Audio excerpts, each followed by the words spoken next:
Not Your Average Cinderella Story by Almost Safe.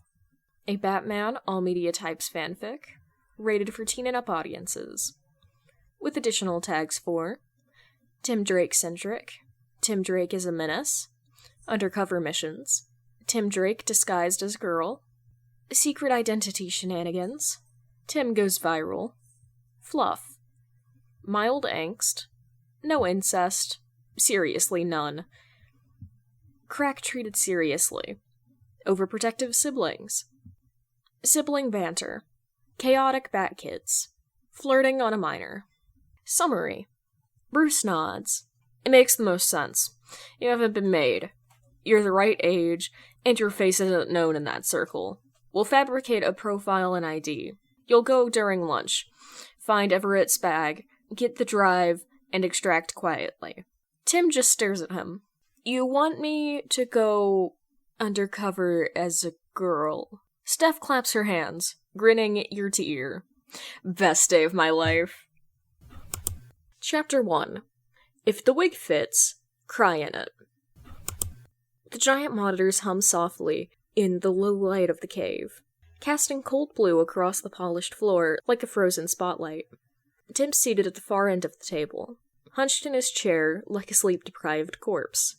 He feels like a dish rag that's been wrung out and left dry over a keyboard, and, for once, he just wants to sleep. Everyone's already here. Dick's perched on the railing with casual elegance, like the acrobat he still is, under all the Nightwing polish. Jason leans against the table with his arms crossed, looking like he'd rather be anywhere else. Damien sits ramrod straight, hands folded neatly, tension buzzing off him in waves.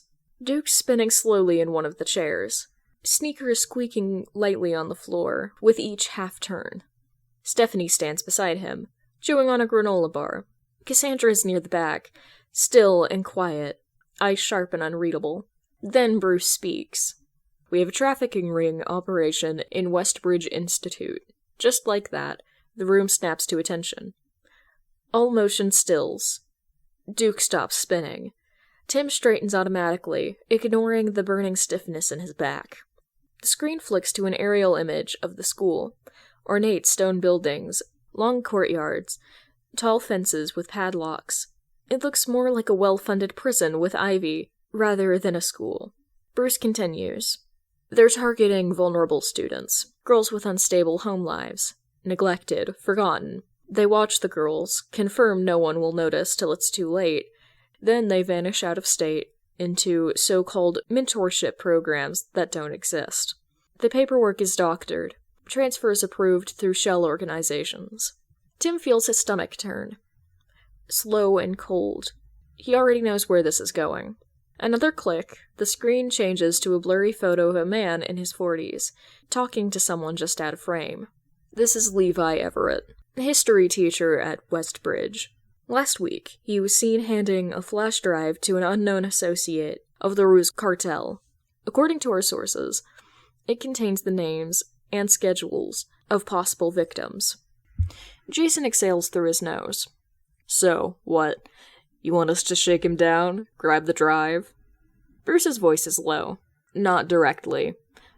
He carries the original during school hours in his bag.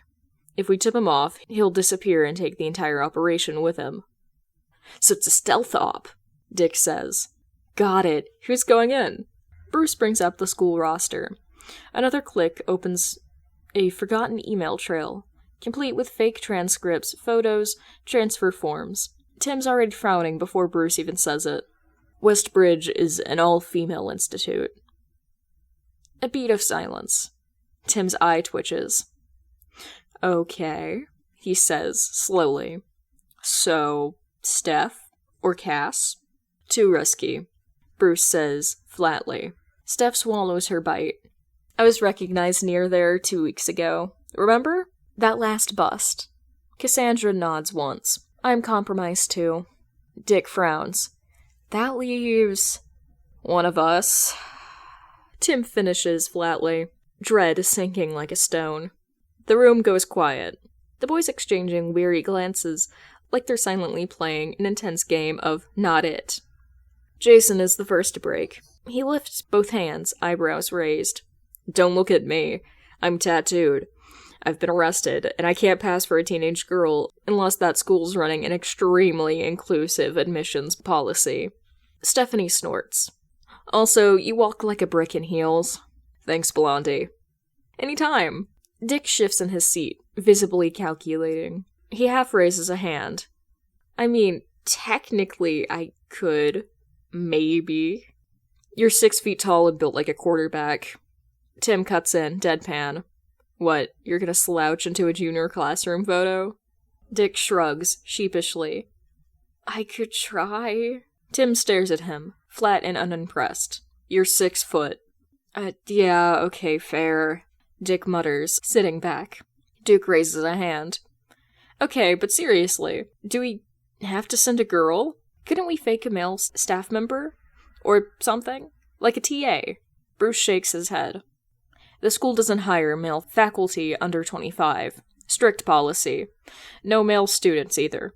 It has to be a girl. Another heavy pause. Damien lifts his chin. It will not be me. God, no, Dick says immediately.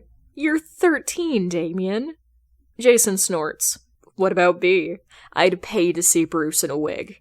Bruce doesn't even bother looking up from the console. No. Coward. Then, slowly, all eyes swivel to Tim.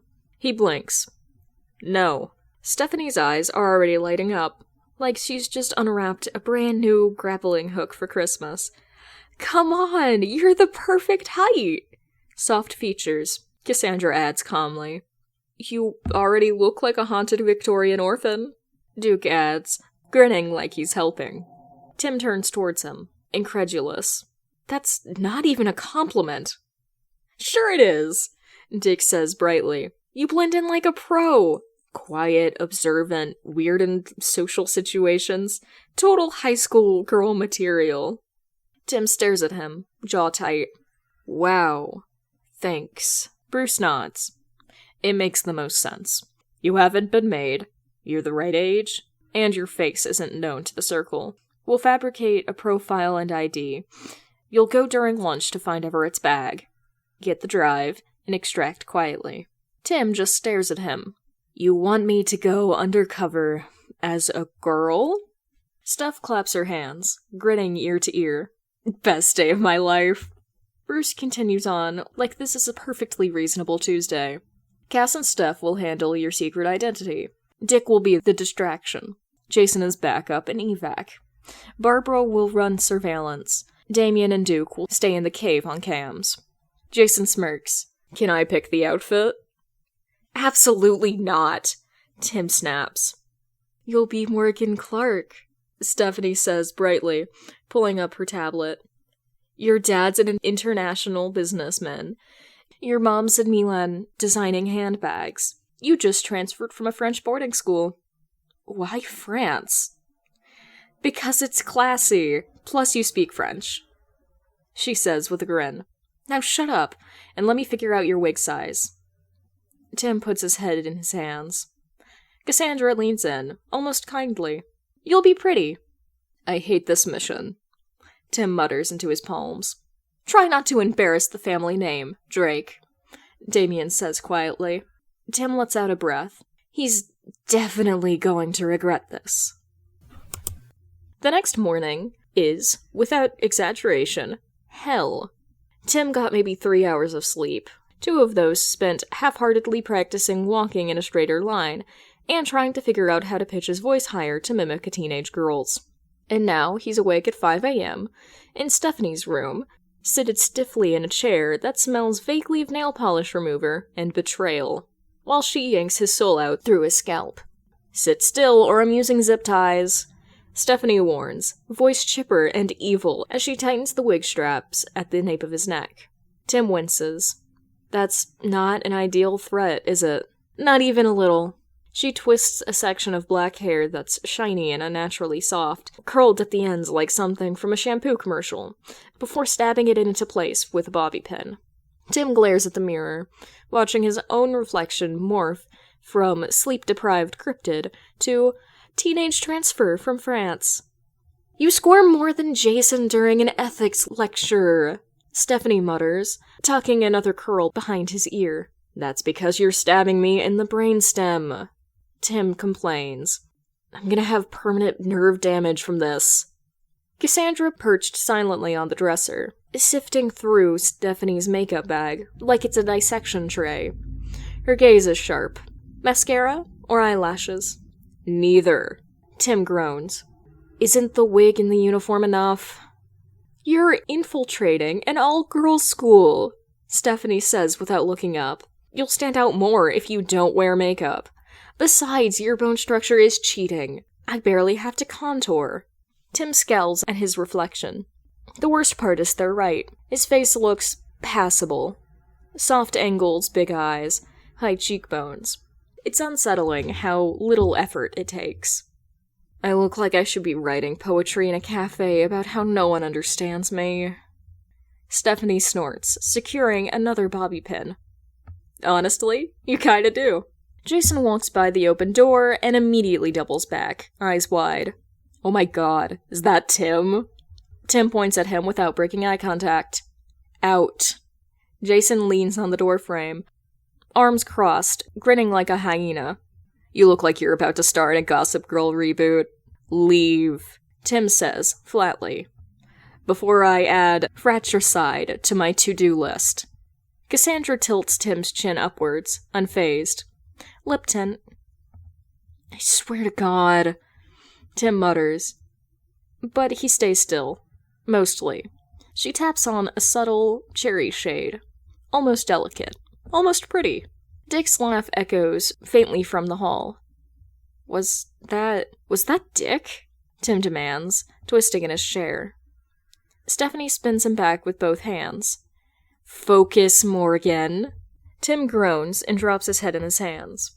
His nail polish is bright pink. Why did they do that? An hour later, he stands in front of a full-length mirror in Stephanie's room, arms limp at his sides. The outfit is thorough. A plaid skirt hits just above his knee, white blouse tucked neatly in, navy cardigan buttoned halfway, knee-high socks, shiny black loafers, wig falling in soft waves past his shoulders. Feeling suspiciously realistic, the glasses balance delicately on his nose, non-prescription. His skin looks even, lips pink, lashes curled. He stares at himself like he's trying to recognize a stranger in his own face. The styling stretches long. This is hell, is all Tim can say. Stephanie grins behind him. You say that now. No, Tim says, hollowly, turning just enough to see her over his shoulder. I mean it. Actual hell. Dante missed a circle and it's this. Behind him, Duke chokes on air, trying not to laugh. No, it's nice. It's nice. You look great, really. Tim doesn't even blink.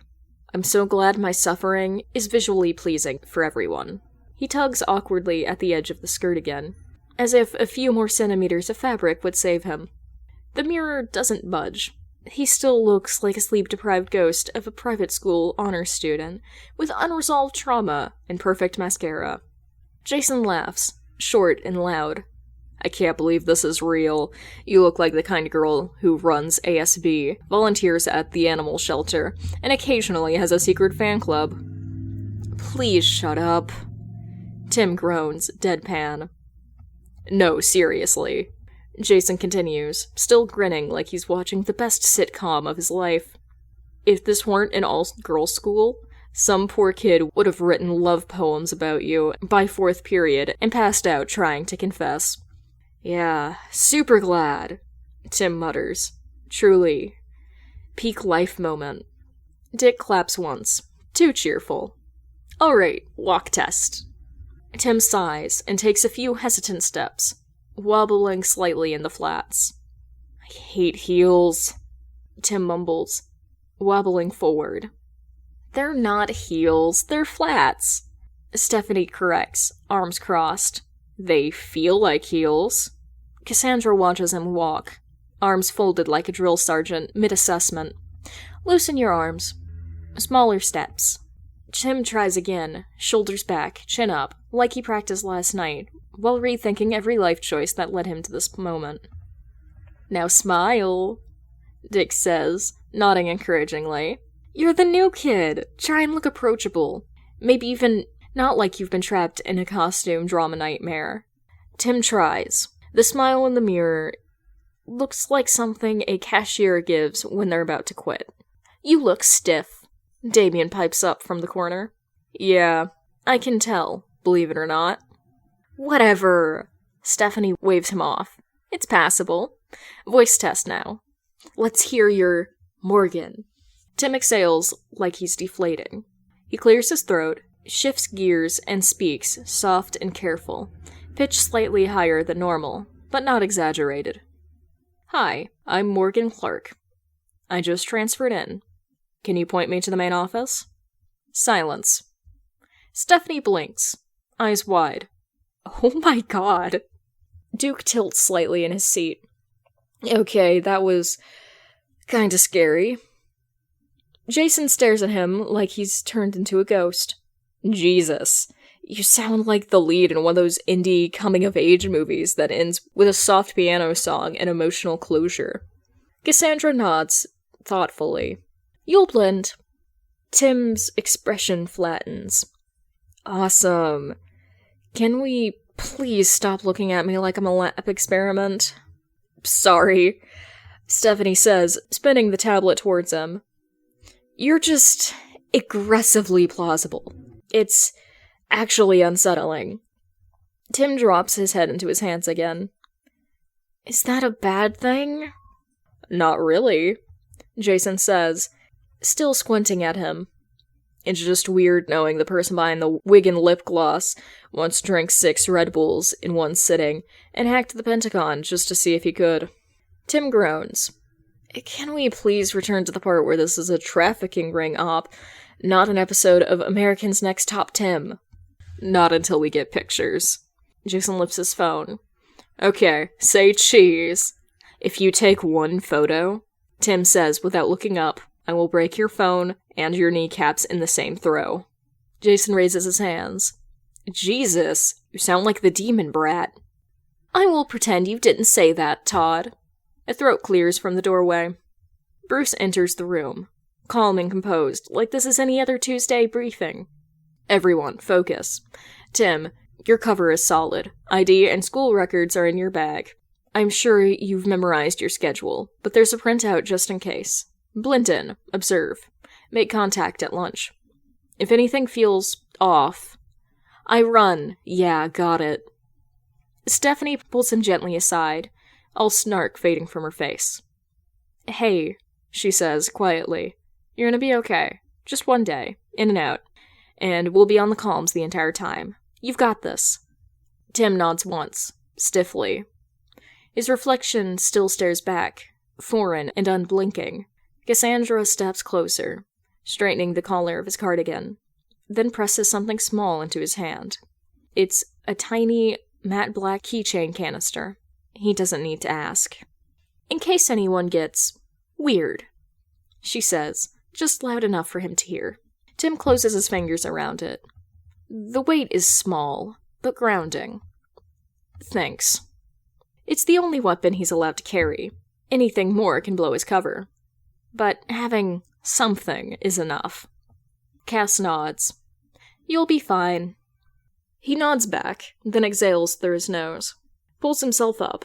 Shoulders straight, smile soft. Approachable. Friendly. Fake. All right, Bruce says from behind them.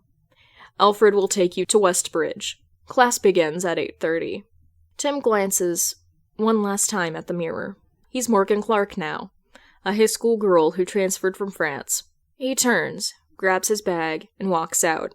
Knock 'em dead, Timbo, Jason calls behind him. Tim flips him off without looking. Chapter 2. In case of emergency, smile and spray. The Bentley rolls to a smooth, silent stop outside of Westbridge Institute's front gates. Gothic iron twisted into ornamental vines. Discreet cameras tucked into every corner. and a gold-lettered sign that basically screams, "We eat the poor for breakfast." Tim, no Morgan, sits in the passenger seat, posture rigid, hands clenched so tightly around the strap of his designer tote that it leaves nail marks. He adjusts his wig in the mirror, for the 4th time, letting a few strands of black hair frame his face. Breathe in, breathe out. You're just a girl walking into a room full of strangers who think all you care about is mascara, astrology, and whether Emma cheated on Josh over spring break. Easy peasy. Alfred glances at him. "Master Tim," he says gently. "Be careful." Tim musters a smirk. More muscle memory than anything real. "Aren't I always?" He opens the door and steps out. The cold air bites at his legs. Students swarm the front steps, clustered in tight little groups, already laughing, whispering, and rushing to get inside. Nobody notices him yet. Good. "Remember to smile, Tim," Steph's voice chirps in his ear, bright and clear through the calm. "Tilt your head a little when people talk to you. Play the new kid card. Everyone loves that." He straightens his shoulders, adjusts the too soft cardigan on his shoulders, and walks. Flats, not heels, he will admit that now, click against polished stone. His pleated skirt sways slightly with every step. His legs are cold. He finds he has a newfound respect for high school girls and their ability to survive frostbite with grace. "Cass, you got visuals?" he mutters under his breath. Clear. Her voice is steady. Calm. A comfort. The lobby of the school is aggressively pristine.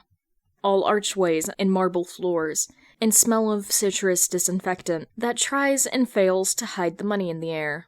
The front desk receptionist doesn't even blink.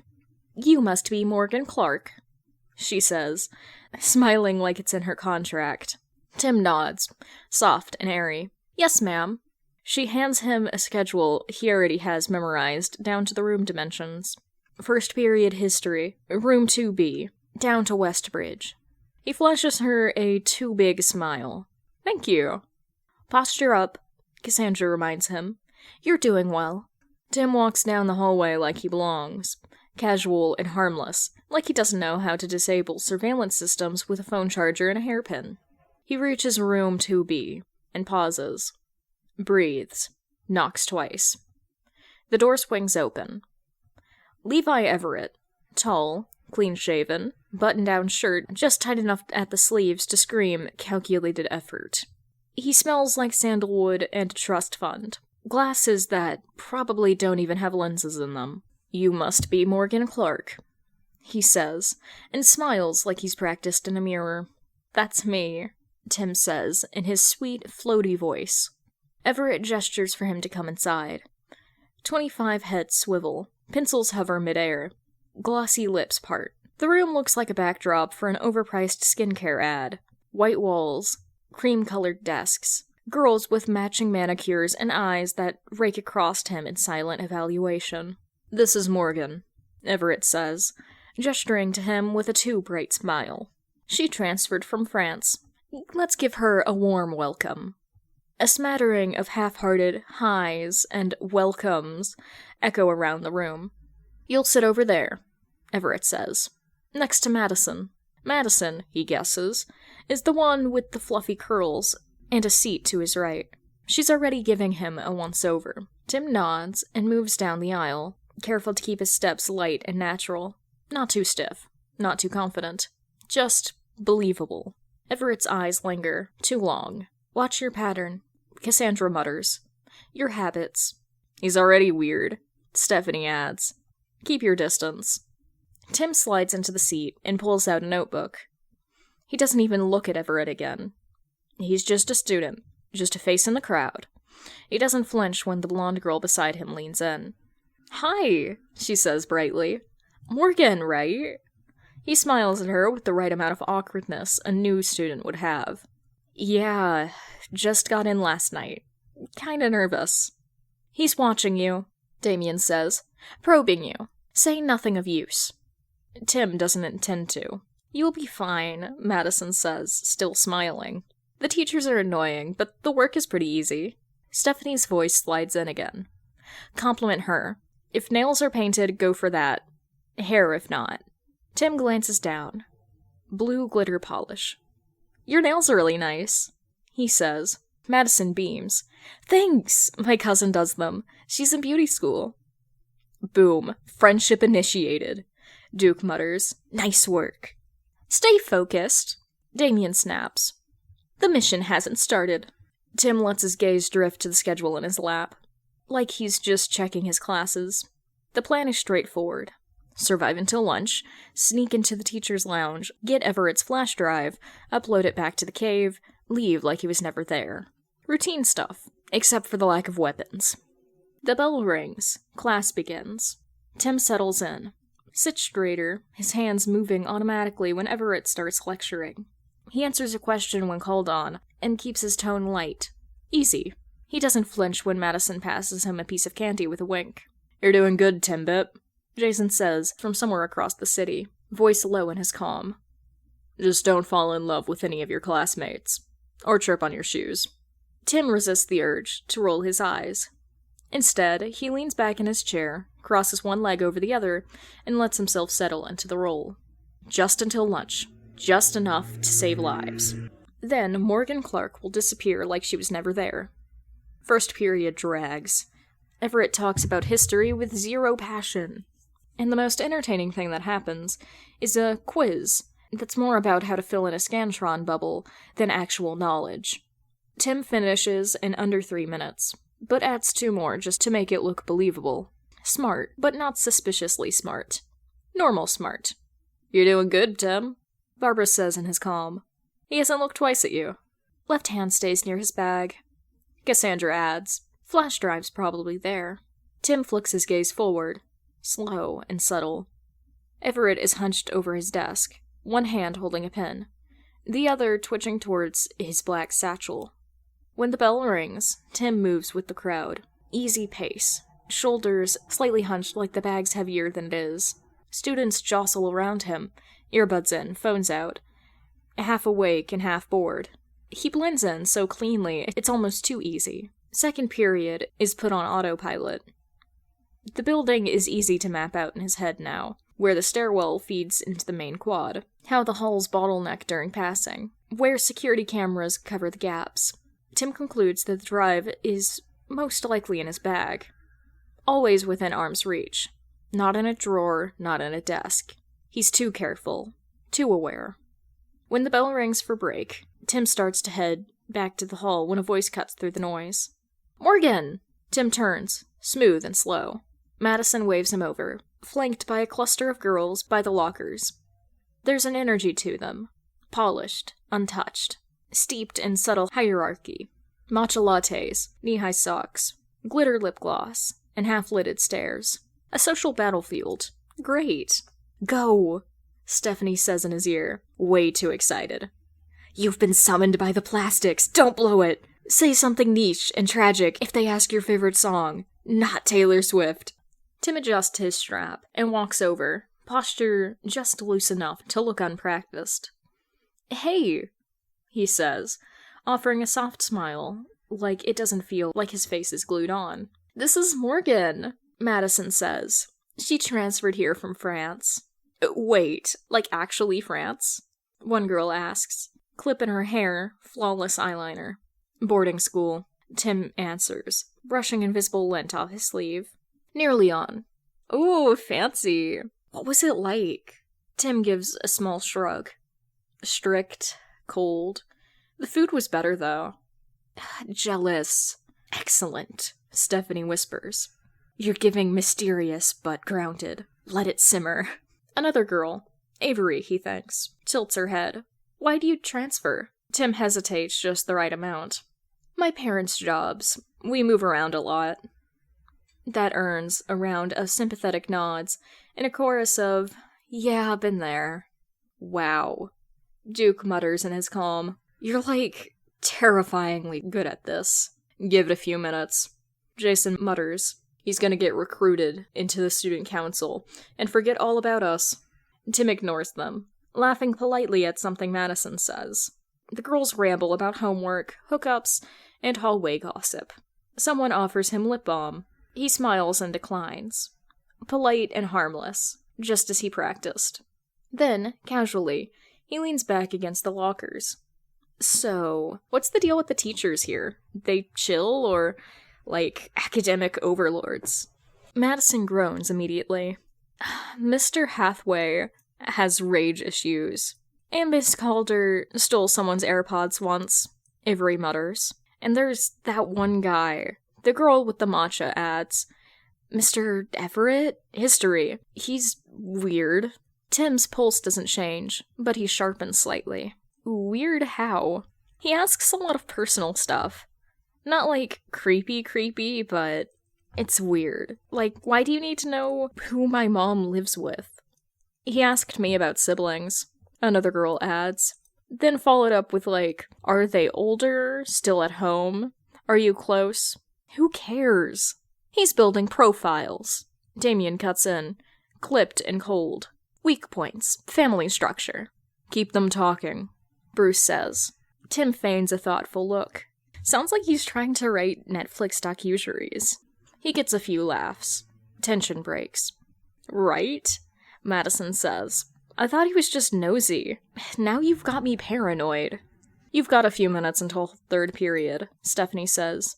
Try to steer it back to him. See if anyone's seen where he keeps his stuff during lunch. Tim leans forward, elbows on thighs. Voice still soft. So, does he, like, hang out somewhere specific during lunch? Office? Lounge? The girls trade looks. Staff lounge, I think, Olivia says. But not with the other teachers. He's always off to the side, glued to his laptop.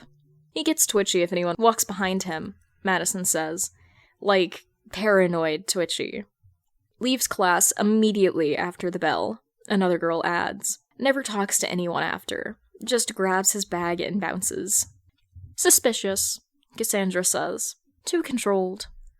Probably because of the drive, Duke agrees. Tim swallows. His mouth is dry. Wig starting to itch at the nape of his neck. But he nods like everything's fine. Like he's not tracking 6 variables at once, while pretending to care about the social politics of lunch. Hey, Madison says, squinting at him. Why are you asking so many questions about him? Tim's brain stutters for half a second. Sorry. He gives a sheepish smile. Just nosy, I guess. Had a teacher in my last school who was super shady, and now I'm just aware. Girl, same. Olivia says, groaning. My last chem teacher got fired because he kept touching people's heads. Madison laughs. Okay, fair. You're still weird, though. Tim smiles. Definitely. Not denying that. 2 minutes. Stephanie says in his ear. Bell's about to ring. He keeps that in mind, but laughs again at whatever Madison says. When the bell rings, he moves with the others, trying to be natural. Just another student blending in. Just another fake life for a real mission. But he can feel it now, like a current running through the building. Levi Everett is more than a creep with a satchel. He's a threat. And Tim Drake is going to take him down. Third and fourth period pass in a blur. The kind that leaves Tim's brain humming and his back tense from holding the same posture for too long. He keeps his head down, his gaze skimming over the tops of his glasses. His pen moves in smooth, controlled lines. His handwriting perfectly legible, but not stand out. He doesn't speak until directly addressed, and smiles just enough to seem approachable, but not enough to invite attention. He's quiet, polite, distant. Exactly how he needs to be. Another face in the crowd. Another body in the third row seat. The wig itches. He's good, Stephanie says in his ear, sounding proud and amused. Almost too good. Starting to think this isn't your first undercover drag mission. Tim shifts a hand to adjust his glasses, middle finger extended. Stephanie laughs. Rude. Focus. Bruce cuts in, voice sharp in his ears, but Tim can hear the slightest waver of amusement. Tim welcomes the distraction. It's something solid to hold on to, while his brain splits itself into parts. Morgan Clark, the quiet new girl, with the soft voice and borrowed skirt. And Tim Drake, who's watching every shadow in the corner of the classroom like it might blink wrong. By the time the bell for lunch rings, his head is buzzing with energy. His legs are cramped, and the elastic of his borrowed wig is starting to feel like sandpaper. And the millions of bobby pins sticking into his skull feel like it's cutting into his scalp. The moment he stands, Madison hooks her arms through his and pulls him into orbit like a small, designer-scented moon. Avery and the others fall into step, talking over one another about homework, gossip, a junior who's allegedly passed out from vaping in the back hallway. Tim nods along, smiling like he's supposed to. He offers a few vague, slightly sarcastic remarks, just enough to keep them engaged, just enough to stay invisible behind the surface. His eyes never stop moving. "All right," Dick's voice crackles through the calm. "I'm inside. The teacher should be arriving soon. If this meeting doesn't end with someone offering me tenure, I'm going to be insulted." Lounge is clear. Barbara adds, calm and clipped, "You've got a window." Tim doesn't hesitate. He pushes out his chair and brushes at his skirt. "I'll be right back. I gotta use the bathroom," he says. Avery doesn't look up from her phone. "Don't fall in." Tim slips out of the cafeteria like smoke, letting the tide of students cover his exit. His footsteps are near silent against the linoleum. His spine straightens. His muscles shift. His mind ticks through the floor plan, visualizing angles, blind spots, nearest exits. It's almost comforting how automatic it is. Everything else fades out until it's just the mission, just the objective, and then, suddenly, someone is in front of him. "Whoa," the guy says, catching Tim by the shoulders, before he can stumble back. "Sorry about that. Didn't see you there." His hands linger for a fraction of a second too long. Just enough to set every alarm in Tim's body on edge. He steps back fast, drawing himself inward, letting his expression smooth into something mild and unthreatening. A little startled, a little apologetic. "Nothing to see here." "Oh," Tim says, voice soft, pitched light. "No worries. I wasn't watching where I was going either." His tone is airy, like someone used to apologizing when it isn't their fault. It sounds feminine enough to pass, unremarkable, a voice meant to disappear into a crowd. The man smiles wider, lips pulling like he's in on some shared joke. Late 20s, maybe. A little too polished. Hair slicked back like he's watched one too many Jordan Peters reels. Shirt sleeves rolled up, lanyard swinging.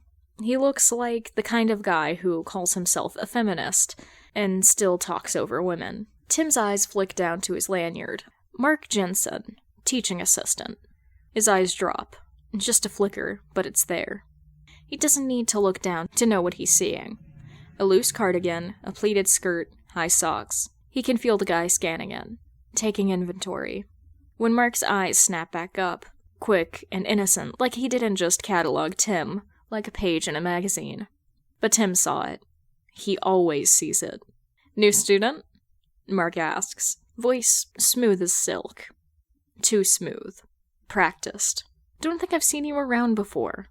Tim straightens slightly, fixes his posture. His skin feels too tight. And, yeah. He forces his voice into something polite, something natural. "I'm Morgan Clark. Nice to meet you, Mr. Jensen." "Welcome to Westbridge," Mark says, leaning one shoulder against the locker, like some kind of Netflix hallway meet-cute instead of a low-grade horror movie. "We don't get many new faces around here, especially not ones this pretty." Tim's stomach clenches. The words hit like a cold drop down his spine. His mouth remembers to smile, but his fingers twitch at his sides, curling in just slightly. His knuckles brush the hem of his skirt. A steadying point. "Thanks," Tim says quietly. He even laughs. Just a breathy, self-conscious exhale. Stay in character, keep it soft, keep it simple, don't escalate. "Creep alert," Stephanie hisses in his ear, low and furious. "That's a full-body violation. He's getting a batarang to the kneecaps." Jason growls. Damien scoffs. He reeks of weak-willed sycophant. Tim straightens his spine. He doesn't flinch, doesn't show it, but every instinct he has is already cataloging exits, Potential witnesses. Pressure points. So, Mark continues, voice casual. You're a student, or... Tim tilts his head like it's a dumb question. Yeah. Then, when it lands a little too blunt, he softens it with, kind of figured the uniform gave it away. Mark laughs. Too loud. Too easy. He nudges Tim lightly with an elbow. Fair. No offense, just... You kind of give a poised vibe, you know? Like you're older. Jesus. I'm a TA, Mark adds. Interning while I get my teaching cert. Helping out with psych and English, mostly. You could say I'm in training. Tim nods like he cares. Cool, I'm just running something to the teacher's lounge for Mr. Everett. He asked me to drop it off. Mark grins, stepping halfway into Tim's path. Already doing favors? Overachiever. He winks. I like that. Want me to show you the way? Tim forces his smile to stay. No thanks, he says, polite but firm. I've got it. Mark doesn't move. Come on, it's your first day, right? Don't be shy. I'll show you a shortcut. Tim's jaw clenches slightly. He shifts his bag forward on his shoulder, like a barrier, feet angling away from Mark. His comm buzzes. Tim? Stephanie says, voice tight. You good? I'm fine, he answers aloud, calm and breezy. Aimed at Mark. Aimed at them. Everyone stand down. Tim's smile hardens. Just a hair too sharp. I really need to get going, he says, firm this time. No tilt, no charm, just done. He gestures down the hall, already moving. Mark finally, lifts his hand in mock surrender. All right, Morgan. If you change your mind, you know where to find me. Tim fakes one last smile. Just the corner of his mouth. No warmth. Then he turns back to walk. He doesn't look back. Only when the hallway bends out of sight does he let his smile fall. His shoulders go stiff. He exhales slowly through his nose, jaw clenching tightly. Gross, Stephanie says. I'm filing a report. Don't stop me. We should break his kneecaps, Jason says cheerfully. Educational purposes, of course. Tim agrees, but not now. Babs, he mutters. Where do I go? Barbara's voice answers, calm and precise. Take a left, then the second door on your right. That's the teacher's lounge. Cameras show it's clear right now. Tim exhales quietly, the sound barely audible over the static thrum of adrenaline in his veins. His heartbeat thuds in his ears, steady and sharp like a countdown clock ticking towards 0. 2332, Barbara says in his ear, crisp and clear. Tim stops in front of the beige door, fingers poised. He punches in the code with precise, practiced rhythm. The lock clicks, unnoticeable in the busy hallway, and the door creaks open to a stale waft of burnt coffee and disinfectant. He slips inside, closes the door softly behind him. The silence that follows is almost suffocating. There's no time to waste. He moves quickly, scanning the room. Desks cluttered with paper, empty coffee mugs, a whiteboard with someone's half-erased, passive-aggressive note about cleaning out the fridge. But then, there, back in the corner of the far desk, like a beacon, a worn black satchel, the leather faded at the edges, L.E. faintly embossed on the flap. Found his bag. Tim mutters, barely above a whisper. Copy that. Duke responds, calm and solid in the cave. Extraction team standing by. Tim slides the satchel onto the counter with care, hands steady despite the tension running through his arms like wire. From his own backpack, he pulls out a sleek, matte, black gadget, custom-built for fast, discrete data extraction, the kind of tool no normal high schooler should have. Downloading now, he says, voice low, as his fingers move fast, calibrating the device. A flash drive slips into the port with a soft click. A progression bar begins to crawl forward on the tiny screen. His eyes dart back to the door, then to the corners. Every tiny sound, the building creaking, the hum of overhead lights, registers too loud in his sharp senses. He flinches when the AC kicks on. 20%, Damien says calmly in his ear. Tim shifts. pacing tight little loops in the space. His shoulders are tense. Every second ticks like a threat. It's fine. It's under control. Just a few more minutes. But then a burst of static, followed by Dick's voice, tight with urgency. "Guys, Everett left the meeting." Tim's head snaps up. "What?" he hisses. "I thought you were keeping him distracted." "I was," Dick groans. "He said he forgot his lunch in his bag. I stalled as long as I could, but it was getting suspicious. How hard I was hounding him over food." Tim's hand dives into the satchel. Empty save for files, pens, and the drive. No lunch, no wrappers, nothing. He curses silently. He's coming back for the drive. Everett's heading towards the lounge. "You have 20 seconds, tops." Barbara says, quickly, "Get out, now." Tim's stomach twists. He doesn't have 20 seconds. "Progress report?" he demands, already moving to return the satchel to its original position. 36%. Damien replies coolly. "Shit." Tim grits his teeth. He tightens his grip around the connected drive as he shoves it into his own bag, fixing the satchel in its original position. "Keep me updated. I'm not leaving without the drive." He sprints silently towards the door, barely managing to slow into a casual stride as footsteps approach. Sharp and clipped, getting closer. The handle turns. Tim schools his face into something open, friendly. The door swings open, and Levi Everett steps inside, brows raised in surprise. Tim gives a practiced blink, then a sheepish smile. "Oh, Mr. Everett," he says, tone light. "Sorry, I'm Morgan Clark. I had your class this morning, first period. It's my first day, and I think there's been a mix-up with my schedule." Everett's gaze narrowed slightly as he folds his arms. Suspicion flickers in his eyes.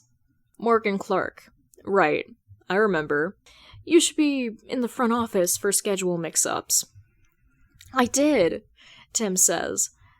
Voice steady, natural. "They said to come ask a teacher, but the lounge was empty." He shrugs just slightly, pulling a subtle, harmless expression. "He's just a poor lost student on her first day of school. Nothing more." Everett frowns, glancing towards the back, towards the satchel. "Staff meeting's still going," he mutters. 49%, Damien whispers in his ear. Tim's jaw aches from the effort of not clenching it. He keeps smiling. "Would you mind helping me? Just really quick." Everett studies him for a second longer, then sighs. "What do you need help with?" Tim steps a bit to the left, casually blocking the satchel with his body. "Just figuring out where I'm supposed to go next. My third period was wrong as well, but Mr. Davis managed to help me before the class started. He was the one who directed me to the office, who directed me here." Everett raises an eyebrow, but his arms drop. "Fair enough. Not the first kid to get shuffled around." "Do schedule mix-ups happen often here?" Tim asks, feigning polite curiosity. 53%, Damien reports. Everett chuckles dryly. "All the time. Part of the charm of public education." Tim laughs once, believable enough. "Just my luck. On my first day, too." "Come with me. I'll check for you." Everett turns and gestures to the old computer in the front of the lounge. Tim follows, staying half a step behind, mentally tracking every angle between them. The bag and the drive still downloading in his bag. He positions himself deliberately between the satchel and Everett. 60%. "So," Tim says lightly, "what's it like teaching here?" Everett shrugs. "Depends on the class." "Do you have a favorite era?" "I stick to early American, mostly." Tim nods, glancing at the screen. "Nice. I was always more of a tech kid, but I like the idea of history being stories people actually lived." 70%. "That's a nice way to think about it." Everett slides into the chair and starts typing. "There we go. Looks like you've got math with Miss Perry next." Tim groans playfully. "Math? Huh? That sounds fun." Everett smirks, attention still on the screen. "It's a challenge." "Mind if I take a photo of the schedule?" Tim asks, keeping his voice casual. "Just a student trying to keep track." "Go ahead." 80%. Tim nods and reaches into his bag. He digs into his bag, not obvious, but just enough to stall. His fingers brush past books and pouches. The seconds stretch thin as thread. He grabs his phone and lifts it smoothly, holding it steady as he snaps a picture of the screen. The shutter sound breaks the tension for a second. Just a student taking a harmless photo. Totally normal. "Thanks for your help," Tim says, pasting on a grateful smile. I'd probably be late otherwise, and, not really a good look for my first day. Everett offers a smile of his own, thin and tight. There's no warmth in it. His eyes keep drifting, too frequently and too intently, to behind where Tim stands, where his satchel is. He knows something is off. "Yeah," Everett says, finally, still not quite meeting Tim's gaze. "Wouldn't want to start off on the wrong foot." 90%, Damien whispers again, almost exactly overlapping Everett's words. Tim's brain is screaming. He doesn't let it show. He shifts just slightly, casually reorienting himself to stay in between Everett and the satchel, like it's no big deal. Like he's just adjusting his weight. "I'll head out now," Tim says, voice light. He starts fiddling with his bag strap, deliberately slow, trying to eat at the time. "You said Miss Perry teaches math, right? Anything I should know? Surprise pop quizzes? Strict seating charts? Any way I can get on her good side?" Everett's brow lifts, annoyance creeping in at the edges of his expression, but he plays along. "Not really. Just don't sit in the back row. She hates it." 95. Almost there. Come on, come on. Tim gives a soft, self-deprecating chuckle. Front and center it is. Got it. And she's the kind who notices if you don't bring a calculator? "You'll survive," Everett says shortly. "Anything else?" He pretends to think, trying to waste time down to the second. "Not really. I really appreciate you helping me out, though," he says, straightening. First days suck, even without tech issues. "Hey, anytime." Everett's tone is friendlier now, but his eyes are narrowed again. This time at the shifting weight of Tim's backpack, calculating. Tim adjusts the strap like it's nothing. "Right, I should get going now." 98. Damien mutters. Tim's lungs feel tight. Too close. He pulls out his phone again, with a small frown.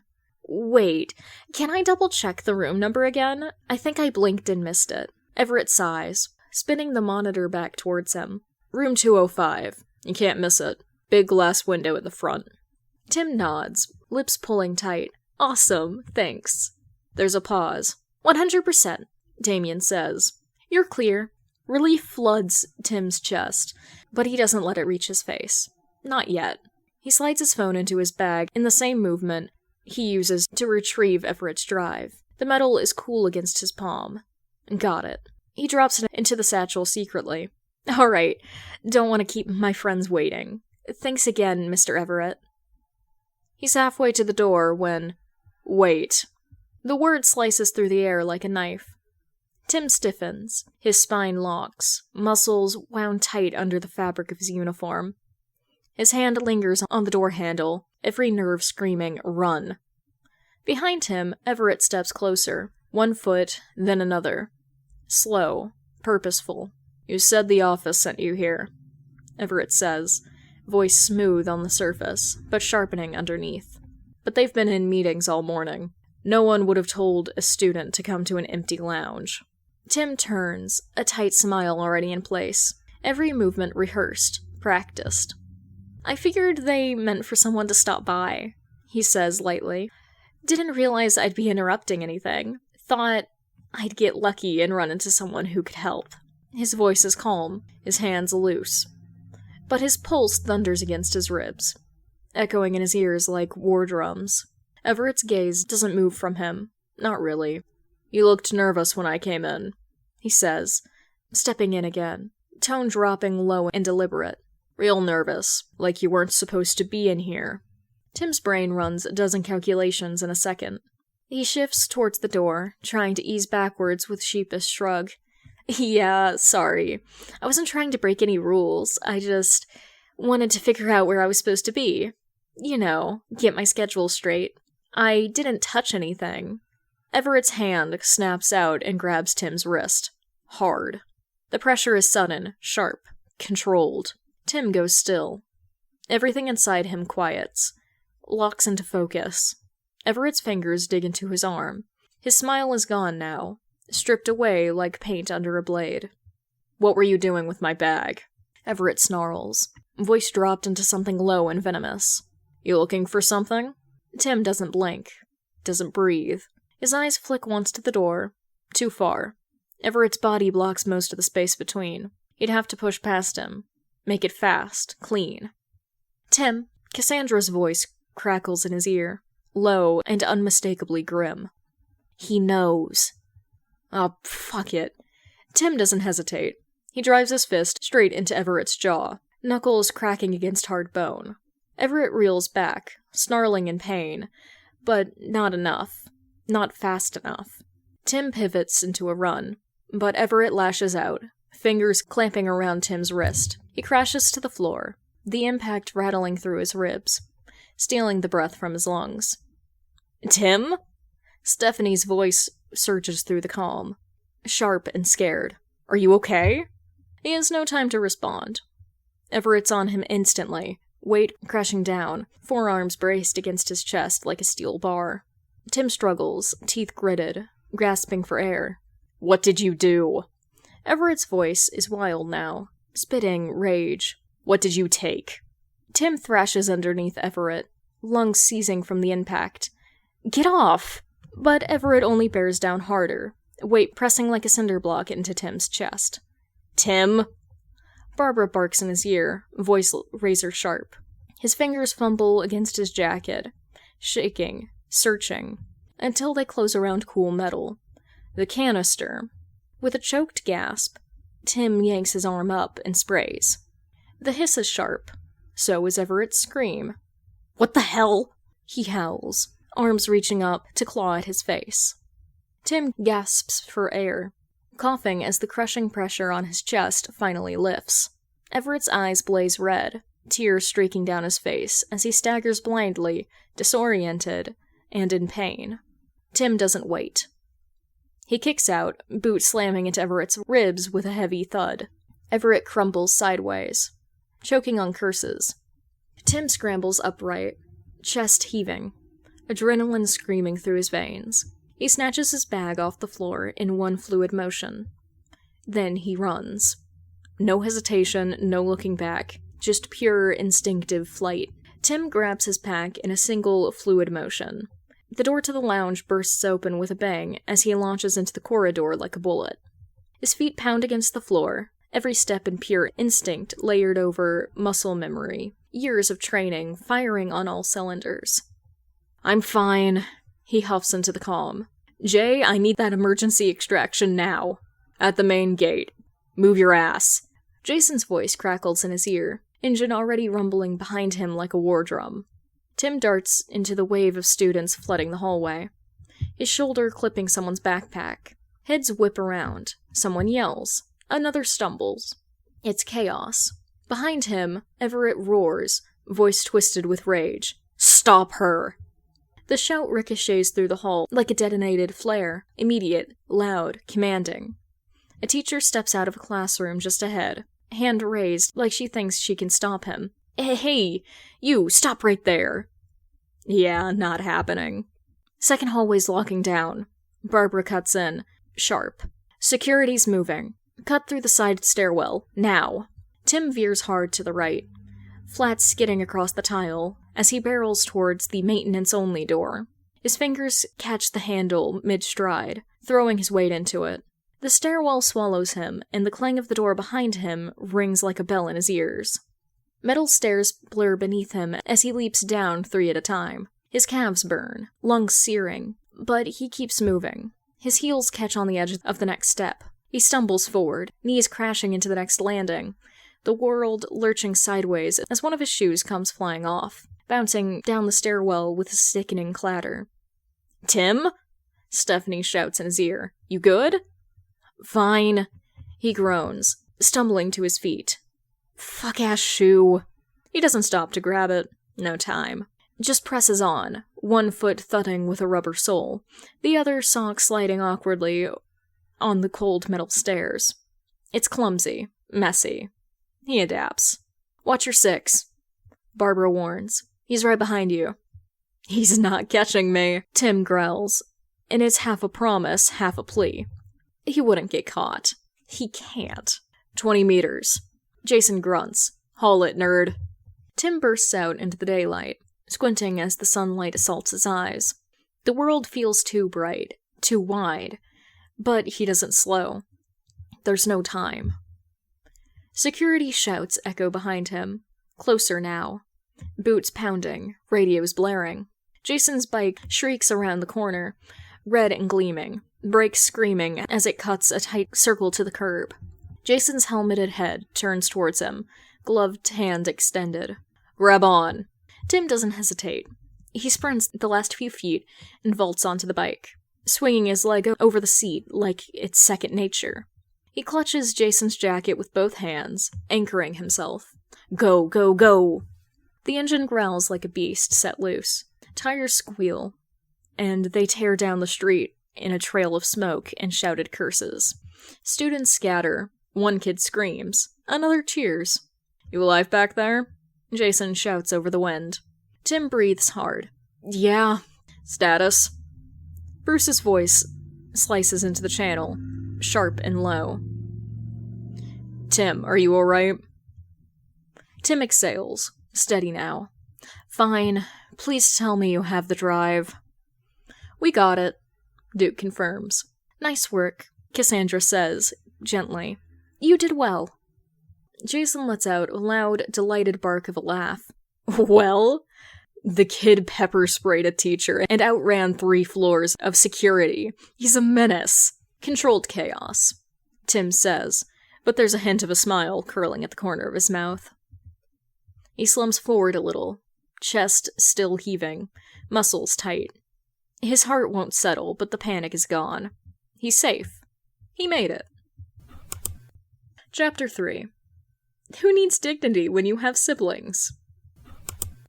The next day, Tim wakes up to his face taking the internet by storm. Tim sinks deeper into the couch in the living room, hoodie hood pulled up, arms crossed like he's trying to disappear into himself. Unfortunately for him, his family has other plans. You're trending, Barbara says, utterly unbothered as she tosses her tablet onto his lap. Tim glares at it like it's insulted his family. Don't be dramatic, she says. You're only the #1 topic on Twitter. Well, technically, Cinderella on a motorcycle is, but close enough. Jason strolls in mid-sip from his morning coffee, leaning over Tim's shoulder and glancing at the screen. Oh my god, they put a sepia filter on your face. Go away. Too late. Jason smirks. I'm emotionally invested now. Look, someone painted you. He tilts the tablet. It's a watercolor. You've got sparkles in your eyes. And would you look at that? No shoe. Damien enters now, tilting his head, unimpressed. 1 shoe to be exact. Like a common fairy tale buffoon. You've reduced yourself to grim-level theatrics. I know I lost a shoe, Tim groans, dragging his hood lower. Do you? Stephanie pipes in, sliding down the stair railing, because the internet is romanticizing it as a symbolic shedding of constraints. Pretty sure it was just the shitty buckle and a bad fall from the stairs, Tim mutters. Let's not downplay poetry, Duke says, joining the crowd. You threw open those doors like a Studio Ghibli protagonist escaping the patriarchy. You guys are exaggerating, Tim says, arms crossed, face buried half in the couch. Oh no, says Duke. We're underselling it. Steph, play the clip again, Jason says, flopping into a chair, like he's settling in for a movie marathon. No, Tim groans. Please, for the love of God. Too late. The living room's central monitor lights up, and suddenly there it is. A shaky student phone recording, time-stamped, and very, very viral. The video starts mid-yell, Everett's voice echoing, "Stop him!" muffled in the distance. Then, the doors at the far end of the hall explode open like they'd been hit with a wind tunnel. Tim bursts through them. In his memory, it had been chaos. Blinding sun, hurt in his throat, backpack half-zipped, one shoe missing, and security on his ass. But in the video, it looks like a goddamn perfume commercial. His hair, wig, catches in the breeze just right, lips parted like he's about to whisper a secret. That stupid oversized cardigan billowing behind him like a cape. The sun flares dramatically as he crosses into the light. Somewhere in the background, a girl says, "Holy shit, she's gorgeous!" Jason snorts so hard he almost drops his cup. Tim stares at the screen, horrified. "I looked like that?" Barbara's smirking. "You looked like you stepped off the set of a perfume advertisement." "Or a Bridgerton spinoff," Stephanie adds. Very running from my arranged marriage energy. "You know," Duke says, "if you hadn't been running for your life, it would have made a great college entrance ad. Westbridge Institute, where dreams take flight." "Shut the fuck up." Cassandra smiles. "Pretty. Well, from Cassandra it isn't so bad. She's genuine, at least. Unlike the others." "No, seriously," Barbara says, scrolling. "I've seen 3 different fan cams set to Lana Del Rey. 3. "For now," Dick adds helpfully, strolling in, holding up his phone. "This one has sparkles edited onto your lashes." "Are those fake?" Duke squints at the phone. "Nope," Stephanie beams, popping the P. "Real ones accented with mascara. What can I say? He's all natural." Would it be a bad time to mention that the top trending hashtag is Cinderella in the biker? Barbara asks, innocently. Tim's head snaps up. "What?" She turns the tablet towards him. Sure enough, the homepage of Twitter is a pastel hellscape. Screenshots of him sprinting. Leaping onto Jason's bike, Jason's hand extended dramatically. Someone added a quote overlay that reads, "He didn't let her fall." Jason stares. Okay, that's disgusting. Duke's grinning way too hard. There's a fan account that only posts blurry zoom-ins of Jason on the bike, with captions like, "He waits for her every morning." Jason recoils like he's been slapped. "I didn't wait for anybody. I was under duress." "They think you're dating," Stephanie sing-songs. "Apparently you've been secretly in love with her since freshman year, and you met at detention and bonded over motorcycle grease and poetry." What the hell? Jason makes a noise of pure offense. Okay, motorcycles and poetry I get. But Tim? Wow. Tim deadpans. Crushed. So much for our forbidden romance. "You two have zero chemistry," Damien adds, walking in with a bowl of cereal. "You're both too emotionally constipated to pull off a functional relationship." "I'm not emotionally..." Tim starts, and then stops himself. "You know what? Not addressing that." Tim glares at the tablet like he can set it on fire with his mind. "Why is everyone acting like I'm some leather jacket wearing himbo who rescues runaway princesses?" Stephanie snorts. "Because you are wearing a leather jacket, and you did rescue a runaway princess." Tim throws a pillow at her. "I am not a princess." Dick nods solemnly. "You're the drama." Bruce finally descends from the stairs, glancing at the crowd with mild exasperation. "Do I need to know why the media is calling my son the mystery girl with the shoeless heart?" "No, you do not," Tim mutters into his hands. Jason points a thumb at him. "Ask Cinderella." Bruce sighs. "Just tell me no one knows it's Tim." Barbara holds up a finger. "Surprisingly, no." Jason leans against the wall. Smug. "Hey, at least you've got options now. If vigilante work doesn't pan out, and you get fired as CEO, you can be a perfume model." Tim raises his head, quirking a brow.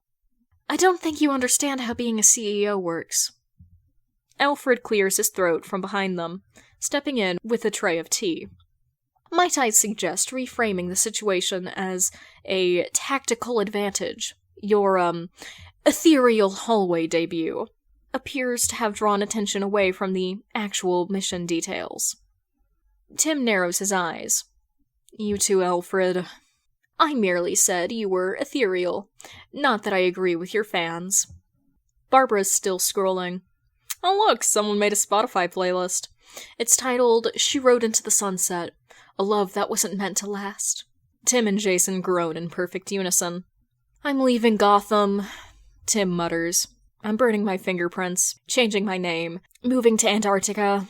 I'll drive you, Jason says, straight-faced. But not on a motorcycle.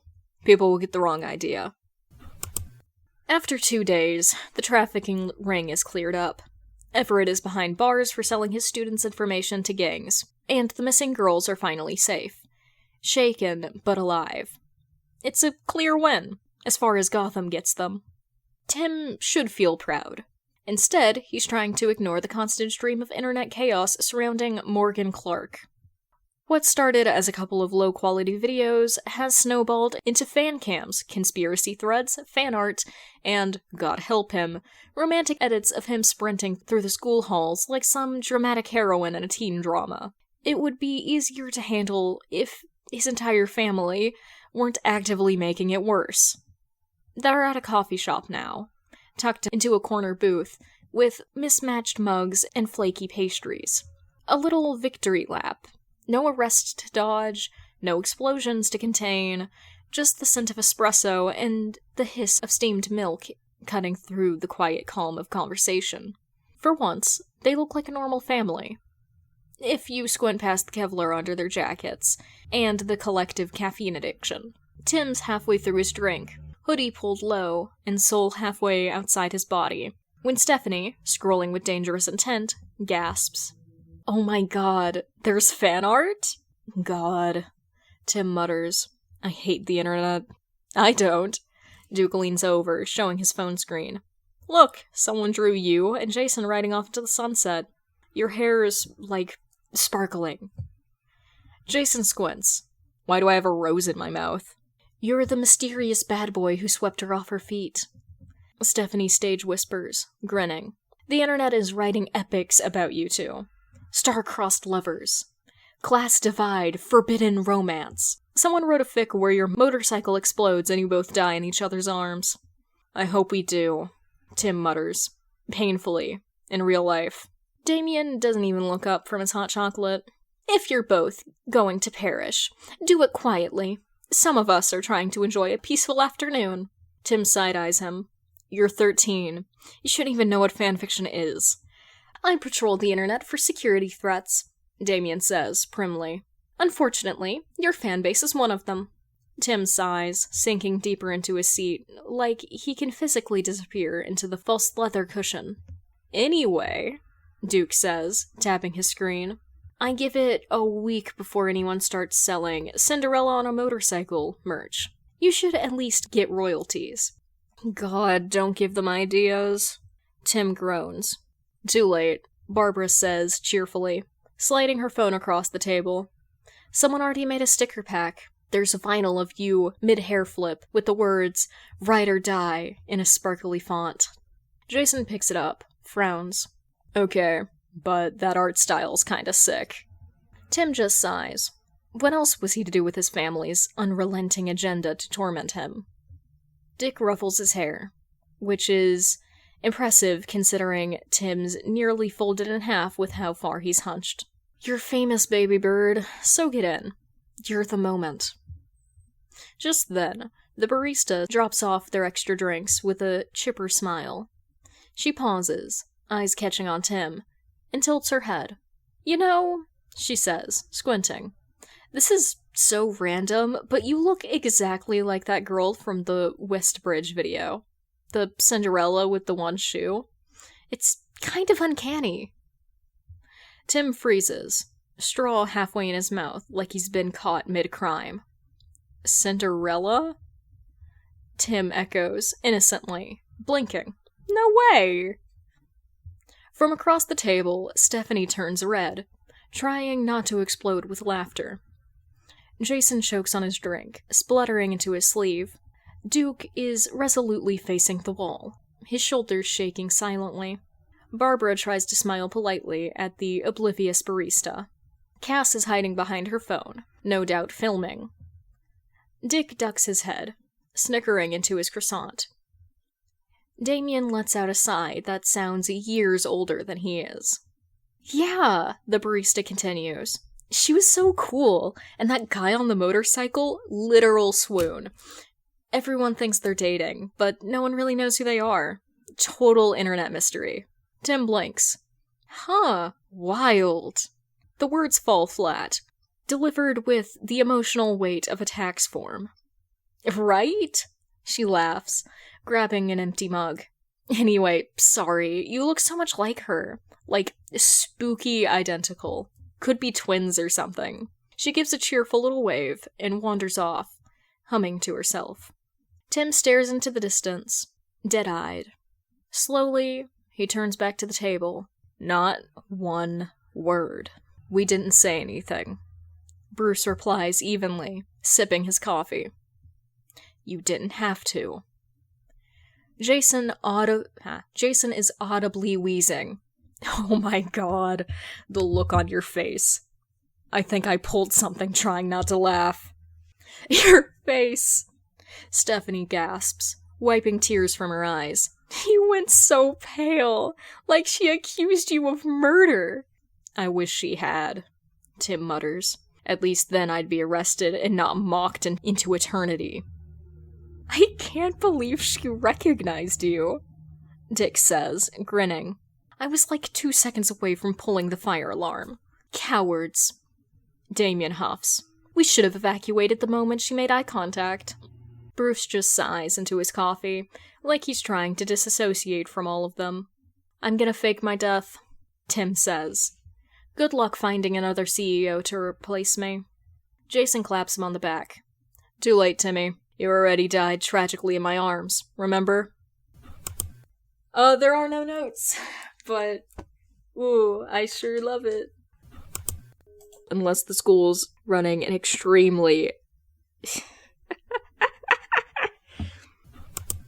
Jesus Christ, Duke.